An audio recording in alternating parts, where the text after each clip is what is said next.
Hello दोस्तों, मेरा नाम है रवि और आप देख रहे हैं मेरा YouTube channel red warrior tattoo studio. आज हम बात करने वाले हैं जो टैटू फेड हो जाता है उसका क्या क्या मोस्टली रीज़न रहता है और उसको हम किस तरीके से अच्छे से उसको कर सकते हैं टैटू को। तो सबसे पहले हम ये जानेंगे कि भाई टैटू फेड होने के रीज़न क्या रहते हैं। मोस्टली टैटू फेड होने के बहुत सारे रीजंस होते हैं, डिपेंड करता है कि किस सिचुएशन में और किस जगह पे बनाया गया है।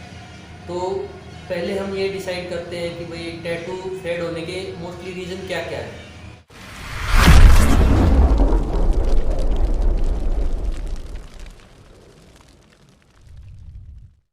सबसे पहले हम बात करते हैं कि स्किन पर डिपेंड करता है कि भाई स्किन पे किस जो उस लेयर पे उस पर टैटू का काम किया गया है।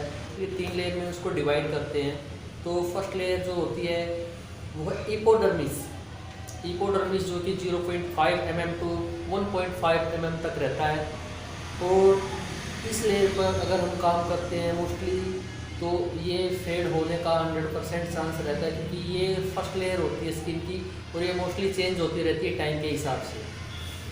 सेकंड जो लेयर होती है डर्मिस, वो बहुत ही जो है बेस्ट रहती है टैटूइंग के लिए, क्योंकि टैटूइंग अगर उसमें डर्मिस लेयर में अगर टैटू किया गया है तो उसमें कोई भी जो है दिक्कत होने वाली नहीं है। डर्मिस जो है परफेक्ट लेयर रहती है। इसमें डर्मिस आप इसमें इमेज में आप देख सकते हैं। डर्मिस जो है 1.5 से 2.5 mm तक रहता है। मोस्टली ये स्किन पर ऊपर डिपेंड करता है कि जो बनवा रहा है बंदा टैटू उसकी एज क्या है, क्योंकि उसके हिसाब से स्किन फ्लैक्चुएट होती रहती है, कम या ज़्यादा होती रहती है। बिल्कुल ओल्ड एज में आप देखोगे तो स्किन एकदम बिल्कुल पतली पन्नी की तरह हो जाती है। तो उसी हिसाब से डिपेंड करता है कि बंदे की एज क्या है, उसी हिसाब से ये सारे जो है घटते या बढ़ते रहते हैं।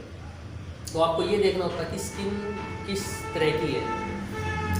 तो जो डर्मिस लेयर होती है 1.5 mm से स्टार्ट होती है और 2.5 mm तक मोस्टली रहता है। तो इसमें अगर आप टैटूइंग करते हैं तो ये परफेक्ट रहता है, क्योंकि इसमें जो अपर लेयर होती है जो तो वो हमेशा चेंज होती रहती है, ये एकदम सेफ रहती है। इसमें जो भी टैटूइंग हम इंसर्ट करते हैं वो परफेक्ट तरीके से शो होती है।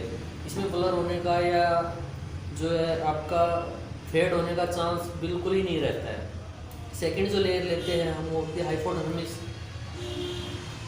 हाइपोडर्मिस जो है आपकी 2.5 mm से 4 mm तक चली जाती है। ये इसमें क्या होता है, इसमें आपके बॉडी का जो फैट वगैरह होता है वो इसमें इंक्लूड होता है। और इसमें इस लेयर में अगर आप ज़्यादा इंजर्ट करते हो इनको या इनको करते हो उस पर टैटू बनाते हैं तो इसमें आपको दिक्कत आनी शुरू हो जाएगी, क्योंकि ये फ्लैक्चुएट होता रहता है, फैट घटता है बढ़ता रहता है। इसके कारण आपका टैटू 100% ब्लर होगा। सेकंड, ये आपकी स्किन को थोड़ा सा उभार देगा। ऐसा लगेगा कि जैसे ये कोई कट लग जाता है स्किन पे और वो हल्का सा ऊपर उभर जाता है साइड वाली स्किन से, तो ऐसा आपको महसूस होगा। तो इसमें आपको लेयर के ऊपर इस लेयर पर बिल्कुल भी काम करने का नहीं होता टैटू का। ये मोस्टली हमारे लिए बिल्कुल भी नहीं बनी है। तो आपको सिर्फ और सिर्फ डर्मिस लेयर पर फोकस करना है। और ये भी टैटू आर्टिस्ट के ऊपर डिपेंड करता है। जब टैटू आर्टिस्ट मोस्टली जो एक्सपीरियंस टैटू आर्टिस्ट होते हैं तो वो फीस इसीलिए ज़्यादा लेते हैं, क्योंकि उनको अगर आप टैटू बनवाते हो उनसे तो वो स्किन को देखते ही ये पता कर लेते हैं कि इसमें कितने mm तक जाने पर ये यहाँ पे स्किन में अच्छे से टैटू रह पाता है। उसी सारे तजुर्बे का जो है वो पैसा लगता है। तो मैं भी आपको यही रेफर करूँगा कि जब भी आपको कोई टैटू बनवाना है तो अच्छे टैटू आर्टिस्ट को आप जो सर्च करें, पहले उसका काम देखें, फिर उससे कोई टैटू बनवाएं। और दूसरा रीज़न हम मेरे हिसाब से जो बनता है वो बनता है आपका जो नीडल। आप नीडल किस हिसाब का यूज़ कर रहे हैं वो बहुत ही ज़्यादा इम्पोर्टेंस रखता है। मान लो आपने कोई टैटू बना रहे हो, उसमें आपका लाइन वर्क है और शेड वर्क है, हल्का सा शेडिंग का वर्क है, या तो उसमें आप एक ही नीडल से अगर काम करते हो तो वो बहुत ज़्यादा इंपॉर्टेंस रखता है। मान लो अभी आप आरएल से लाइनिंग का काम कर रहे हो, परफेक्ट है, कोई दिक्कत वाली बात नहीं है, लेकिन आप अगर उससे शेडिंग का काम करोगे तो उसमें आपको दिक्कत ये आएगी कि शेडिंग प्रॉपरली आप उसमें कहीं ना कहीं पे गैप रहेगा ही। आरएल से आप अगर काम करते हो तो आपको शेडिंग, क्योंकि जो आरएल होती है उसका जो स्ट्रक्चर होता है वो ऐसे बंधा हुआ होता है एक तरीके से ऐसे, और अगर शेडिंग का आर जो आपका आर एस लेते हो तो उसका जो स्ट्रक्चर है वो थोड़ा खुला होता है इस तरीके से बाहर की तरफ।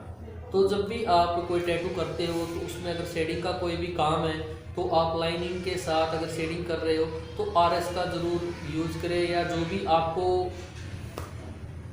सूटेबल लगता है या जिसमें आप परफेक्ट काम कर सकते हो। तो नीडल हमेशा जो है जिस काम के लिए आप जो भी परफेक्ट नीडल यूज करते हैं वो हमेशा ही चेंज करें। एक ही नीडल से काम करते हैं तो उसमें जो आप शेडिंग का काम करते हो तो उसमें हल्का सा रह जाता है, या आप शेडिंग से ही लाइनिंग का काम करोगे। तो सबसे बड़ा जो लास्ट रीज़न रहता है वो रहता है आफ्टर केयर का। हम अपनी पूरी मेहनत लगा देते हैं टैटू बनाने में, लेकिन उससे वो सिर्फ एक 50% वर्क होता है। 50% उसका हीलिंग का वर्क होता है कि उसको किस तरीके से हील किया जा रहा है। अगर आप कस्टमर को प्रॉपरली बता नहीं पा रहे हो कि आफ्टर केयर आप किस तरीके से उसको इंस्ट्रक्शन देने कि भाई आपको ये डू करने हैं या ये डज करने हैं, या कौन कौन से काम नहीं करने हैं उसको आप प्रॉपरली बताएंगे, या क्या क्या ऑइलमेंट्स किस किस समय पे आपको लगाना है। अगर आपको उसको प्रॉपर गाइडलाइन नहीं कर रहे तो वो भी सबसे बड़ा एक रीज़न रहता है टैटूइंग का। अगर आप वो आपकी बातें नहीं मान रहा है या वो आपको जो है फॉलो नहीं कर रहा है इन सब चीज़ों के लिए, तो ये ज़रूरी नहीं है कि हर बार जो है गलती आर्टिस्ट की निकलती है कि भाई उसका जो है फेड हो गया या उसमें कोई प्रॉब्लम आ गई है, इश्यू वगैरह हो रही है। तो सबसे बड़ा रीज़न ही आफ्टर केयर का ही होता है। उसमें जो है आपको उसको प्रॉपर गाइड बताना चाहिए कि भाई इस टाइम पे ये ऑइलमेंट्स लगाने हैं, या इस चीज़ से जिमिंग नहीं करना है या स्विमिंग नहीं करना है। और सबसे बड़ी बात यही है कि 50% काम एक आर्टिस्ट करता है और 50% काम कस्टमर करता है जिसके स्किन पे वो टैटू होता है। तो उसको उसका प्रॉपर ध्यान रखा जाता है, तो तभी जब हील्ड होता है टैटू तो तब जाके प्रॉपर 100% काम होता है। उसमें तब पता चलता है कि भाई ये जो प्रॉब्लम टैटू में फेस हो रही है वो कस्टमर की है कि भाई आर्टिस्ट की है। तो इन सारी चीज़ों में आपको पता चलेगा वो क्या क्या रीज़न रहते हैं टैटू फेड होने के। तो उम्मीद है कि आपको ये वीडियो अच्छी लगेगी। प्लीज़ लाइक और सब्सक्राइब जरूर करें और देखते रहे रेड वॉरियर टैटू स्टूडियो।